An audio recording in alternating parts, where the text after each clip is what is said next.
So welcome to our webinar on kidney transplantation. My name is Anjay Rastogi, and I'm a nephrologist at UCLA. And before we get into the details of kidney transplantation, I just wanted to bring to your attention our core kidney program at UCLA. CORE stands for these four things: clinical excellence, outreach, research, and education. And here we work as a team to provide the best care we can to our patients. And we have a website, so if you haven't already, please do visit. That's the web address. We also have a direct email. If you have any questions after the program, you can email us at corekidney@mednet.uc.edu. And also we have a direct phone line that you can call us at. During the presentation, if you have any questions, feel free to ask them. We'll try our best to answer as many questions as we can. If we don't have enough time, I will make sure that we do answer them at our next presentation. Now, the next webinar is going to be on October 16th. This is going to be on transplantation as well, so please do tune in for this one as well.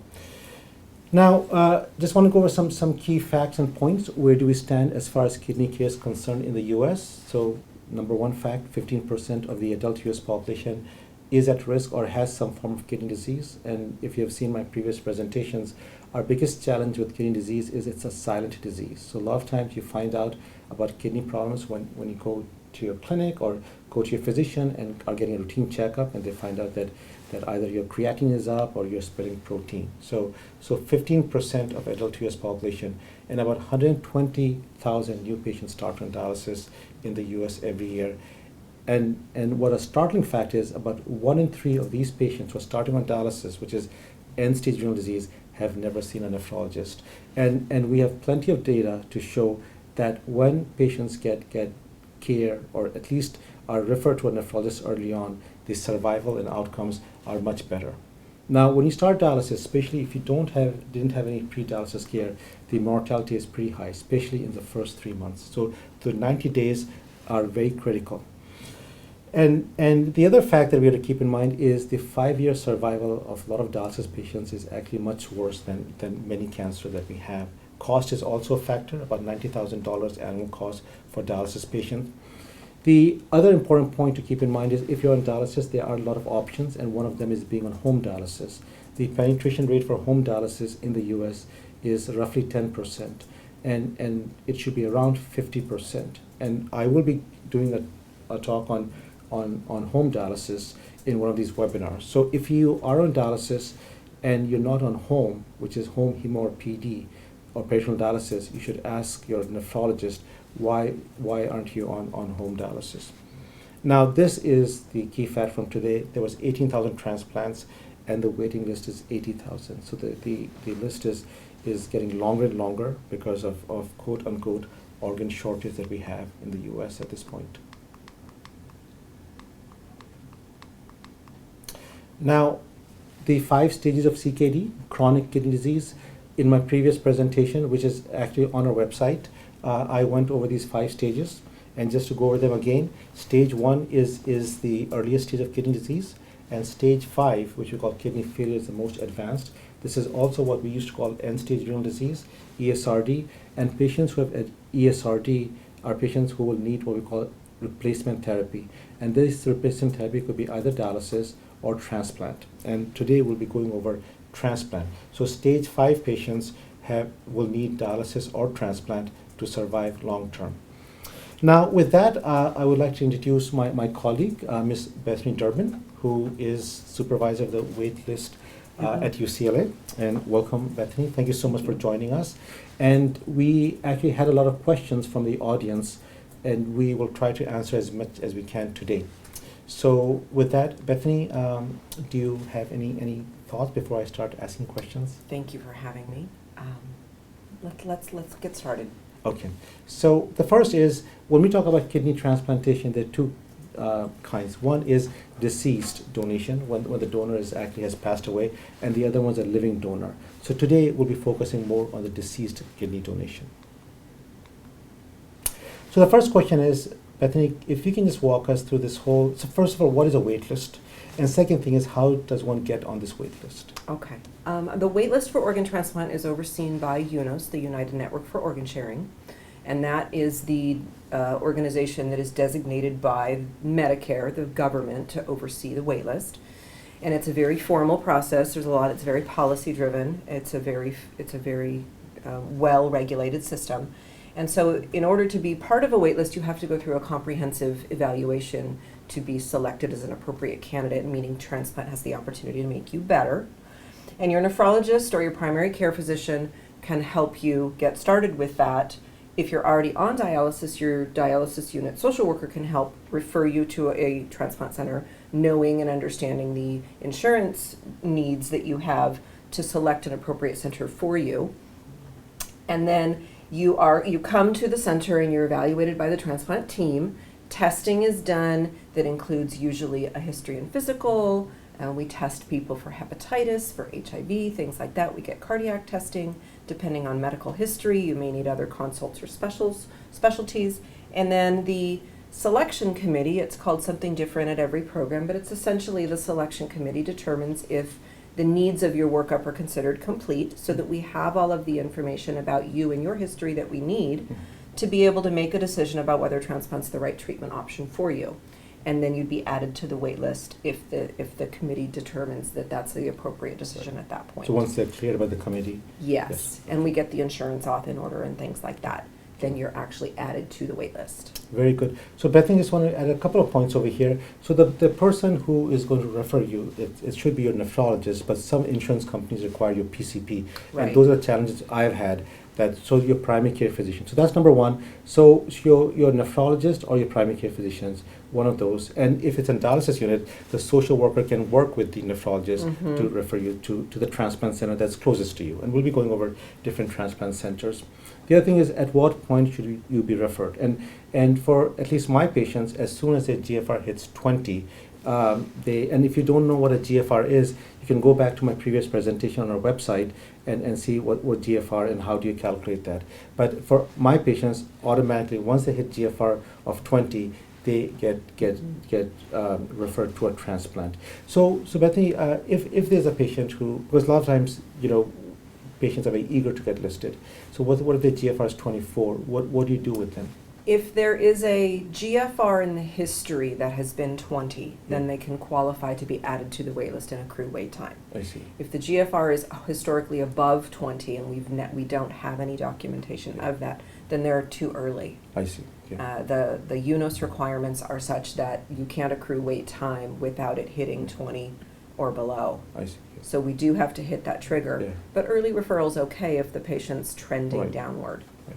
So I think that's an important point, because sometimes we get referred too early, and it might just be a waste of time, as far as wait time is concerned. So nephrologist or your, and if you're already on dialysis, then work with a social worker in your dialysis unit. They can expedite stuff. Now the next question is, how long will I wait for a transplant? The wait times in the Southern California area are extraordinarily long. They are driven by blood type, whether or not you have a reactivity to the tissue of their humans. If you are already on dialysis, you accrue wait time from the initiation of your dialysis date, so you may be accruing wait time even though you're not currently listed. And if you have a living donor, then you may not have to wait on the deceased donor list for transplant, because we can time transplant as soon as that living donor is available. Very good. And just one more point that I do want to mention. When we look at options available to an ESRD patient with advanced kidney disease, transplant by far in majority of patients is the best option. So I think that's really, really important. Now there will be some cases, and your nephrologist can discuss that with you, that you might not be the best candidate for transplant, because it is a major surgery. So there are a lot of other things that go into that. But overall, transplantation, so we should always, and I push all my patients, if they have, and just going over the spectrum of disease, we spoke about the 5 stages, and at every stage, the goal is different. If it's stage 1 or 2, the whole idea is to actually cure the disease. If it's stage 3 and 4, sometimes our best option is to slow down the progression of the disease, and in stage 5 is to get them the best options. That includes home dialysis and kidney transplant, especially living donation.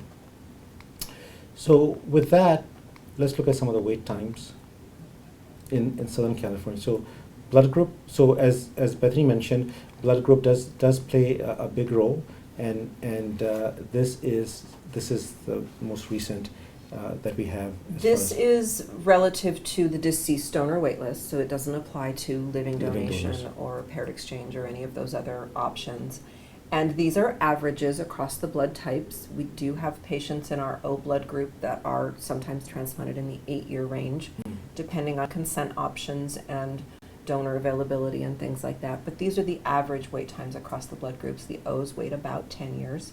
The A's are in the 7 to 8 year range, and the B's are 8 to 10 years, and the AB's wait about 5 years, 5 to 6. And what's an active team? The active team is actually my group. We, the way that UCLA kidney and pancreas transplant has divided up the work, if you will, of the patient structure, is the evaluation team works with the group of patients that are seeking waitlisting. The donor team works with the group of patients who want to be living donors. And the waitlist or active team actually works with the group of patients that are already on the list. So we manage everybody that is currently listed, whether they're on hold or they're actively listed, and to navigate them towards the transplant as the goal. So that brings to my next point. The most important person at the transplant center is Bethany or her counterpart. And I think that's very, very important. The first question I always ask my patients is, who's your coordinator? And most of them go to UCLA, and I know so I know that. But I always ask them. The reason I ask them is because they have to know their number and contact information. So if after today's presentation you can do one thing, your coordinator should be actually on your fridge. So you should know that person. Yes. That is your quarterback. So that's very important. And they do a tremendous, and I know how busy you guys are. But we want to hear from our patients. We yes, really do. Yes, we really communication do. with your coordinator. So because a lot of times they think it's a nephrologist or transplant surgeon, and they're all very important. But once in the quarterback is your coordinator. So I think please don't forget that. Now, the other question that I always get asked is, can I be listed at more than one transplant center? And the short answer is yes. Your insurance may dictate what the rules are for that and where you may be allowed to go. But as a patient, you do have the right to pursue listing at other programs. Your insurance may dictate where you go, though. Some patients are allowed to travel out of state, some patients are not. It won't benefit you to be listed at a program in the same area that you're already listed in. So for example, if you're listed at UCLA, it doesn't serve you well. You're sort of competing with yourself on the wait list if you're listed at another local program, USC or Cedars, for example. It benefits you more to be listed at a program that shares a different area, like San Diego or Arizona, something like that, because organs are allocated locally first, and the wait times are not the same outside of the local areas. Good. And I think that leads into our next question: why would I want to have multiple listings? And I think you mentioned those. And this is a website. The way to learn about that would really go to the website www.srtr.org. All of the transplant centers in the country have information and data about their programs there. There's a lot of information about how to select a program that might be another good option for you. So I think this is about being proactive. So and as far as my patients are concerned, all of them get listed at UCLA, but I also give them options. And the key thing is, like Bethany mentioned, you want to look at, so why would you want to go to a different transplant program, right? And UCLA obviously is one of the best in the world. So as far as outcomes are concerned, but the waiting time sometimes is an issue. And you should look for a program that has a shorter waiting time than we have, and the same location will not make a difference. So if it's Cedars or USC, it's the same catchment area. So that's number one. Number two is, once you want to go out in a different area, as long as your insurance company, because we have patients in which the insurance company has not approved it, so it has to be run. And your social worker at your dialysis unit, or you can do it yourself too as well if you're not on dialysis, get all the information. And the things that we listed over here, look at the outcomes, and they are now required by law to show what the outcomes are. Yes. And wait times and stuff. So once again, how do we get listed there? Your nephrologist or your primary care physician, depending upon who is responsible, would send the information to the transplant program. Now, the other big question that we always get asked is, where am I on the list? And that's a loaded question because it's difficult to answer. Essentially, it's a point system, the way that patients accrue and are prioritized on the list. And the gist of it is that 1 year equates to 1 point. And so if a patient has been on dialysis for 8 years and they become listed and they're a blood type O, they have 8 points towards a usually 10-point wait, 10-year wait. There are ways that you get priority on the list that we're going to talk about, I think, going forward. Mm-hmm. But essentially it is primarily wait time driven or point driven in that way. And so if your average wait for a blood type O kidney is 10 years and you have 7 points, then you're about 70% there. 12%. And the points you get years on dialysis, not the years that you got cleared. You have years on dialysis if you were listed after you began dialysis. If you were listed prior to dialysis, your wait time accrues from your actual listing date. Listing date. Okay. Mm-hmm. Very good. So that's where am I on the list. Now, how often do I need to follow up with the transplant team while I'm listed or cleared? We really want to hear from our patients on a semi-regular basis. There are patients that we see annually because we know that transplant is a year or two away from them because they've accrued a lot of time or priority on the list. If you're not in a position where we're seeing you every year, we'll send you an annual letter saying we really would like to hear from you if some things are going on with you. We would love for our patients to check in a couple of times a year, but if anything big happens, it's really important that we know. If you have an open heart surgery from having a heart attack and we don't know about it, then when it does come time for us to see you again, there's going to be a lot of catch-up that we need to do. Right. So if you go in the hospital, get a blood transfusion, change insurances, those are the kinds of things that we want to know about on a regular basis. But we'd really like you to just check in. I'm still out here, I'm still waiting. Are you still my coordinator? Good. And so, but once a year, they should come in person? Or We see about the top 10 to 15% of our wait list every single year. Okay. We do not see the rest of the wait list And this, yeah, because, yeah. it's a at waiting that time. point in time. So I think once again, the key point is to communicate with your coordinator, and especially if there's some changes in your health that might affect, because what's going to happen is if you're on the list and you get a call, and people will go through them, and it will just be a no at the end. So it's going to be a waste of time. So what's important is to actually communicate, and if anything the transplant team needs, they will let you know. So that get this clearance and get this clearance. And so everything is so you don't want to miss a transplant when you get the call. I think that's a key point. Yes. So communication with your coordinator, once again, the quarterback, is critical. I think I can't stress on that enough. Now, a lot of times, medical records, like if it's my patient at UCLA, they get most of the tests done at UCLA, so you have them. But if they don't, they should actually make sure that it gets transferred to the transplant program. Also, we have this blood testing done too, and the dialysis team does that in our. But we send the kit, and they can send that. So those are also regular blood work. Yes. Some of our patients are tested 4 times a year, and some of our patients are tested twice a year. Yeah. But it's really important that we receive that back. Yeah. All right. So wasteless follow-up. I think we went over this in detail. Once again, your coordinator is the name of your coordinator. Please, that's probably the single most important thing. That once you are being waitlisted. Okay. So I'm waitlisted. How do I maintain my health and waitlisted status while I wait? I think the most important takeaway from this is to work with your nephrologist and do what they need you to do. There's so many reasons why people aren't able to follow through, or they don't understand, they can't afford their medications, they didn't have a ride or whatever. It's really, really important to be able to navigate that process, because that will keep the path towards transplant more clear. And keeping your medications, taking your medications, keeping your phosphorus in order and your lab work in good order, following a good diet so that you're not going to dialysis with too much fluid and causing strain on the rest of your body, and staying active. We see a lot of patients that don't stay really active after they start dialysis, or they've been on the wait list for several years, and you start to get weaker over time. Right. So keeping up your strength and working with your medical team so that they can tell you what you can do safely is really important to staying strong.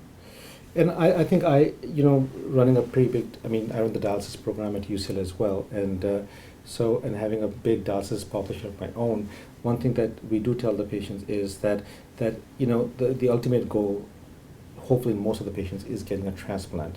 but you have to be ready for the transplant as well. And the Mhm. ready is what Bethany, you mentioned, taking your medications, showing up for dialysis, right? Mhm. The mental health as well, eating well, so Yes. all those things. So you should look at this time, because if you don't take care of yourself, the transplant, even if it happens, might not have good outcomes, because you might have Right. significant vascular disease by the time you end up with a transplant. So I think it's very, very important. And the other thing is that if a patient is non-compliant, Mhm. suppose they're missing dialysis sessions, or you see them in the, what do you do? We take issues with compliance really seriously. We've learned over time, I think, not just at UCLA, but globally in transplant, that they're the same people before transplant as they are after transplant. You don't turn into a different human. So That's a very good point, if yeah. you have a hard time following the advice and doing the things that your medical team asks of you Right. before the transplant, Right. it's going to be the same after, Yeah. and you're setting yourself up for things like rejection, and those can be catastrophic Yeah. kinds of complications in a transplant setting. Yeah, and I think that's once again a very, because you have access to, so the transplant center will have access to the dialysis records as well. So Mhm. so I think it's very important to and I've had patients who have been put on, and we'll be discussing hold, in a couple of seconds. But I've had patients being put on hold by the transplant team, because they look at their records and there were issues with compliance. So once again, I think for two reasons. Number one, and the most important reason, is that you should be healthy, and you should keep yourself as healthy as possible before you get the transplant. But the second thing is that if you are not compliant, you could be put on hold, and could be hold for 3 or 6 months, or depending upon what the transplant team decides. So once again, I think that period before transplant is very, very critical. So talking about holds, placing a person, so they're on the wait list, but Mhm. they've been put on hold. So the question is, why was I placed on hold on the wait list, and what do I do? There's a lot of reasons why patients get put on hold. People change jobs and change insurances. Mhm. They get sick. They travel and aren't available. People in their support team that we met several years ago may not be available anymore. So any reason why a patient is not fully transplant ready, Mhm. it means when a patient's put on hold, they're still listed. They're just not in a position to field offers That's it. at the Okay. time. So they get overseen and managed for whatever that issue is, and we try to resolve that problem, set some goals, Mhm. see what our timeline needs to be, and what we really like to see is we want our patients to be proactive, and we want to hear from you. Mhm. If you had open heart surgery and we know your recovery is going to be 6 months long, Mhm. you don't have to call me every 2 weeks. Right. But about every 30 to 45 days is a good idea. This is my progress. I'm out of rehab. This is how I'm doing. This is what's going on. Not following through with appointments is also a problem. There's patients that struggle with getting into their primary care doctor, or they don't know how the referral process with their HMO works. They get a little lost in the system and they struggle. We can help with that. If they call me, I'm happy to call their providers That's a or very their good, case yeah. manager. Right. And That's how can we another get this service, patient yeah. going? Right. And so once you're on hold, if a patient doesn't quite understand what to do next, Mhm. they call, because we can help facilitate. And insurance lapses are one of the bigger things that we see that are really avoidable. Completing paperwork, opening mail, and making sure that the things with Medi-Cal and things like that get turned in. All of those are reasons why people end up on hold, and how to manage that to Yeah. minimize how long you're on hold. I really think so. So there are things that are preventable, Mm-hmm. and there are things that you probably don't have too much if you have a heart attack or something. Right. So I think the preventable things, because one thing that you don't want is your insurance lapses and you get a call for the transplant. You don't want that. Those are preventable things. So like Bethany's mentioned, these are things. If there any, so once again, the communication with the transplant center is very, and when I say transplant center, the coordinator that I'm talking about, Mhm. is very critical. So you need to really, if there's any changes in your life, changes in jobs, changes in Yeah. insurance. There are a couple of other things that you mentioned. And one more thing I want to mention, I always tell my patients, especially when they're high on the list, you said top 10%, right? That always be accessible. Have your cell phone charged. Yes. I had a patient who got a call and her phone ran out of battery, and she missed the transplant, and she was so upset. And I said, there's nothing you can do about this now. But those are small things that can go a long Mhm. way. Be accessible, have somebody else that. But at one point you mentioned about the support system. So can you just elaborate more about the support system that transplant patient It's needs? nearly impossible for someone to be a transplant recipient alone. Yeah. They need a buddy. Mm. They need a spouse or a child or someone, an adult child, someone who can help them. We don't allow our patients to drive in the first few weeks after transplant, but you do have to be here on our campus for labs and follow-ups early in the morning, several times a week. So you have to have someone that can help you with that, especially if you don't live down the street from our program, which most people don't. And as you're recovering, you've had a major surgery, you've been on dialysis, and now your body's learning to make urine again, and you have new medications and things. That can be kind of a confusing process. So you need help at home to manage all of those new medications and get those doses right and recover well. So we don't want our patients left alone really for any reason for at least 2 weeks. Mhm. And usually your family is the right person for that, because you need a buddy to be able to do that. So having adequate support. If a person has great support at home, but that person doesn't drive, we need to know who's going to help with your transportation, because we don't want you accessing public transportation in the early period after transplant. Right. So, That's not the right what's way to go. maximum time or average, not maximum, average time they would need to show support? 2 to 3 weeks. 2 to 3 weeks. Really, they're Yeah. starting to gain their independence Right. more Some after, patients you more, know. some, yeah, but 2 to 3 weeks. And Mhm. actually, you want them when they come for their visit to bring that person in. Yes, we Okay. want to meet those people so that they understand what it is that's The going to be process. asked of them, so that they understand what they're going to be taking on as well. Yeah. So I think that's an important point to keep in mind. And once again, if the waiting time is 6 to 10 years, that support person might change. Right. And I think the transplant, once again, your coordinator needs to be informed who this, because if they don't have it, the transplant might be declined. Yes. Okay. That's So I true. think, so once again, key point, having for at least 2 or 3 weeks post-transplant, Mhm. having somebody who can take care of you. So I think important point to keep in mind. Now, sensitized. So this term you used, Mhm. so I was told that I'm sensitized. What does that mean? So that's a question that I think we were asked quite often before the program. So what is sensitization? Well, our bodies are designed to protect us against anything that's non-self. Mhm. And if you're exposed to human tissue that's not yours through transplant or blood transfusion or a previous transplant, then you may develop antibodies or a reaction to the human tissue that's not yours that you've been exposed to before. And your body can develop memory cells such that we may need to avoid a transplant that contains that tissue for you in the future. So the matching becomes more complex in some cases, and if you're sensitized, you don't become unsensitized, Right. but you can try to avoid becoming further sensitized. If you're becoming somewhat anemic, you should try to work with your physicians to manage the anemia before you need a transfusion. Right. But if you need a transfusion, you need to do that. That's Right. the treatment Right. that's necessary, that's appropriate. And then if you're on immunosuppression and that immunosuppression is going to be changed, that can change your level of sensitization, because your body can develop a response when the immunosuppression is weaned. So not that you shouldn't be weaned if you need to be, but it's something that we should consider, that we could talk about, that our team could talk to your managing nephrologist about.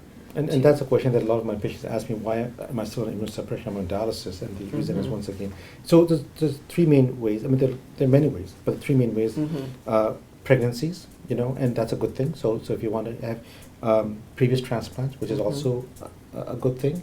So there's something, I mean, that's just, it is what it is. But the third one is something that I always talk to my patients, blood transfusions. And the reason why I think it's very important is because a non-nephrologist looks at blood transfusion very differently than a Yes. nephrologist does. Yes. And the reason for that is because sometimes they treat a number rather than actually the disease. So you're coming with a low hemoglobin, let's just transfuse them. So one take-home message from today's presentation is going to be that be very, very cautious. Now, as Bethany mentioned, if you are losing blood or bleeding massively, Mhm. you need blood period, because your cardiovascular system will not survive without blood transfusion. But those are the only extreme cases in which you should be getting a transfusion. So minimize as much as you can blood transfusions, and I think that should be when you get it. And most of the blood transfusion, if it is given inappropriately, is going to be in the inpatient setting. In outpatient, I don't think and hope not your nephrologist will be sending you unless it's an absolute needed. But in the hospital, sometimes you go in and your hemoglobin is found low and say, oh, just give a couple of units of blood. That's not good. So when you get admitted into the hospital, for whatever reason, you should make sure that the team knows that the blood transfusion should be only given and should be discussed with the nephrologist and only given if it's absolutely needed. And I think that's very important because now we won't be talking about desensitization, because if there is a protocol to desensitize a patient, today I think we don't have that much time. So, but in our next presentation, if you do have antibodies, then how to desensitize our patients. Now, this is important, how our deceased donor kidney is classified, and the thing that we got is the KDPI score, which is a Kidney Donor Profile Index. So let's maybe we can discover how do we calculate this score. When we're looking at a deceased donor, we have to have some sort of nomenclature to determine quality of a donor. So a 25-year-old who crashed his motorcycle versus a 65-year-old diabetic who died of a stroke. Those are going to be different kinds of donors with different qualities. So we look at things like age, height, weight, ethnicity. Were they diabetic? Did they die of a stroke? What was their creatinine? Did they have hypertension? To quantify donor quality, if you will. And there's a number assigned from on a 0 to 100 scale that helps us understand that. And kidneys that have a lower score are expected to function longer than kidneys with a higher score. It doesn't mean that they can't or won't, but the numbers tell us that that's the likelihood. It's a better kidney if it's a lower score. Right. So any kidney that's a 0 to 85 KDPI, we consider a standard kidney. It's a standard transplant. It's what we used to refer to as a standard criteria donor. And KDPI over 85, we consider, we used to call them ECDs, extended criteria donors. And we don't anticipate that those kidneys are going to last as long, but they might be great for a recipient who's not doing well on dialysis and really needs a transplant. It might be great for an older recipient that is not predicted to have a lot of life years. So we use as many kidneys as we can to maximize utilization, but this helps us understand what, in a predictive way, how we think a deceased donor organ is going to perform once transplanted. Good. So that was very informative, but that's a question that we get asked a lot. And the KDPI, once again, that's a score that the transplant team will tell you. So the lower the better. That's the and if it's less than 85 is what we used to call standard criteria. Right. Recently, actually, this is a recent change. 4 years, 2014. Yeah. So in my fellowship, we used to call them standard and extended criteria donors. So anything below 85 and it's above that, then it's case by case, and you should keep in mind that the risk and benefits. Right. And like you said, if they're unstable on dialysis or older patients, that which they might not have that much waiting time. So I think so that's important. So the KDPI score, once again, to revamp, talk to your nephrologist and see what their thoughts are on that.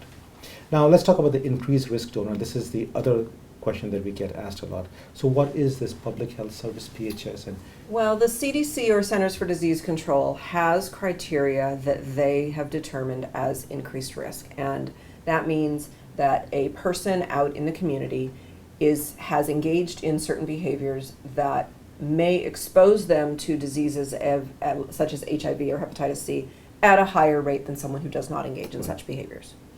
And there's a lot of behaviors that are included in that list, but we look at retrospectively 1 year from when the donor died in their history to see if we can gather information about whether they were engaged in those kinds of things or not. All donors are tested in the same way in this local area for all of those diseases. We don't transplant organs that are positive to people who are negative for those things in any sense. But even if a donor does not meet this criteria technically, it doesn't always mean that they weren't. Right. It means we didn't have the information. We didn't have information. The disease transmission in these types of donors is incredibly low. It's less than 1%, but it's greater than 0. 0. Okay. Yeah, so just something to keep in mind. Well, so those are risks that you take when getting a transplant. So, all right. Finances. So how is transplant paid for? If you are Medicare eligible prior to being transplanted and Medicare is already in play, then could be Medicare, Medi-Cal, or Medicare and your private insurance that pays for transplant. If you're not on Medicare prior to transplant, it becomes effective. You become eligible the day you're transplanted. So Medicare's paid for by private insurance, Medi-Cal, or Medicare, depending upon what your eligibility is in the moment. But it doesn't cover medication copays, doctor visit copays after the fact, those kinds of things. And so if patients are financially burdened, they're having a hard time with things, they need to prepare for that because there are going to be other medication copays that they're going to face after. Okay. Finances. And the other thing that we get asked is about living donors, who pays for that, and that should be covered by the recipients. Yes, the living donor workups are covered by Medicare and or the recipient's insurance, and so that includes the consults, the testing, the hospitalization, the surgery, and the immediate post-op care. And then any travel expenses, things like that. Most insurance does not cover that, but there may be certain options available to get some funds of those available things and taken stuff. care of for donors. So those are the yes. hidden costs. So the living donor, so the transplant and the because that's a question, being the living donor director, we get these questions a lot.